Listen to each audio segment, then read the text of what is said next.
semua, perkenalkan nama saya Ester Elfrida Sitopu dengan NIM L1A1200061 kelas R004 Prodi Kehutanan Fakultas Pertanian. Pada video kali ini saya akan memenuhi tugas dari penyuluhan kehutanan yaitu dengan membuat penyuluhan tentang kebakaran hutan. Kebakaran hutan, kebakaran liar, atau kebakaran pedesaan adalah api yang tidak terkendali di daerah yang memiliki vegetasi yang mudah terbakar dan terjadi di daerah pedesaan. Setiap kali musim kemarau datang, kita masih sering dengar tentang kebakaran hutan. Hutan di Indonesia memang sering sekali terbakar. Kalau memang begitu, negara-negara tetangga pasti protes karena asapnya membuat sesak. Sebenarnya, kenapa sih hutan Indonesia sering terbakar? Dan bagaimana cara mengatasinya? Pendeknya, kebakaran hutan itu bisa terjadi secara alami karena panas matahari atau secara tidak alami karena aktivitas manusia yang sering membuka lahan dengan membakar hutan. Sebagai negara tropis, musim kemarau di Indonesia itu pastinya bukan main.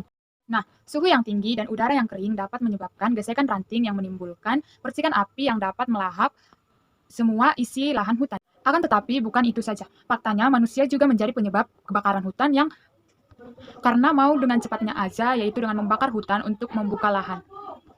Dan kadang apinya itulah yang sering meluas kemana-mana. Sebenarnya, apa yang harus kita lakukan supaya api tidak lagi menyerang? Jawabannya itu dengan cara yaitu membilangi orang-orang di sekitar kita agar tidak membakar hutan dan juga kita melestarikan hutan dan juga lahan gambut. Lahan gambut itu sendiri terbentuk dari jenis tanaman-tanaman purbakala yang terendam air dan tidak terurai secara sempurna. Hasilnya, tanah ini menyimpan banyak karbon yang kalau dijaga menjadi energi di masa depan. Nah, lahan gambut yang basah dapat meredam atau menghentikan kebakaran agar tidak semakin luas penyebarannya. Meski begitu, kalau lahan gambut lagi kering, justru akan menjadi sangat rawan terhadap munculnya api. Kita bayangkan lahan gambut yang isinya karbon terbakar. Gas karbon dioksida akan terlepas ke atmosfer dan berakibat kepada perubahan iklim yang akan membuat bumi semakin panas dan membuat cuaca semakin ekstrim. Dan faktanya lahan gambut itu harus dijaga agar tetap basah dan kembali menata area yang terbakar dengan menanam benih-benih pohon. Nah, sekarang kita tahu kenapa tiap tahun itu ada berita kebakaran dan kita juga tahu bagaimana cara mencegahnya. Nah, mulai sekarang mari kita lestarikan hutan dan juga melestarikan lahan gambut supaya tidak terjadi lagi adanya kebakaran hutan. Dampak kebakaran hutan dan lahan. Yang pertama, rusaknya ekosistem yang menyebabkan musnahnya flora dan fauna yang tumbuh dan hidup di hutan. Yang kedua, asap dari kebakaran hutan merupakan polusi udara yang dapat menyebabkan penyakit ISPA, asma, penyakit paru-paru, penyakit jantung, serta iritasi pada mata, tenggorokan, dan juga hidung. Yang ketiga, asap dari kebakaran hutan juga dapat mengganggu jarak pandang dan transportasi. Yang keempat, tersebarnya asap dan emisi gas karbon dioksida dan gas-gas lain ke udara sehingga dapat menyebabkan pemanasan global dan perubahan iklim. Yang kelima, kebakaran hutan dapat mengakibatkan hutan menjadi gundul. Hal ini dapat menyebabkan tanah longsor ataupun banjir.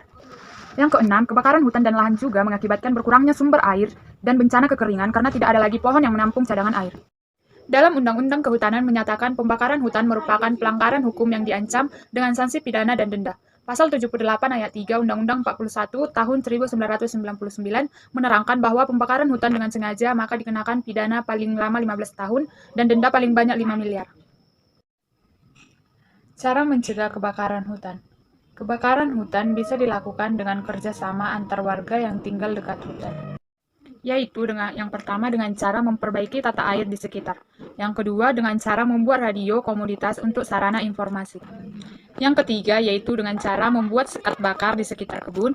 Yang keempat membuat papan peringatan seperti bahaya kebakaran dan tidak membuang sampah sembarangan. Yang kelima melakukan pembakaran yang terkendali untuk keperluan buka lahan. Yang keenam melakukan peta perencanaan desa yang berisikan pengelolaan bencana kebakaran. Yang ketujuh yaitu dengan melakukan upaya deteksi melalui patroli atau memantau sistem peringatan dari pemerintah. Yaitu dengan melakukan pemetaan desa dengan titik sumber daya alam, tata guna lahan, dan juga fasilitas yang dimiliki oleh desa. Dan yang kesembilan yaitu melakukan pemetaan lokasi rawan kebakaran.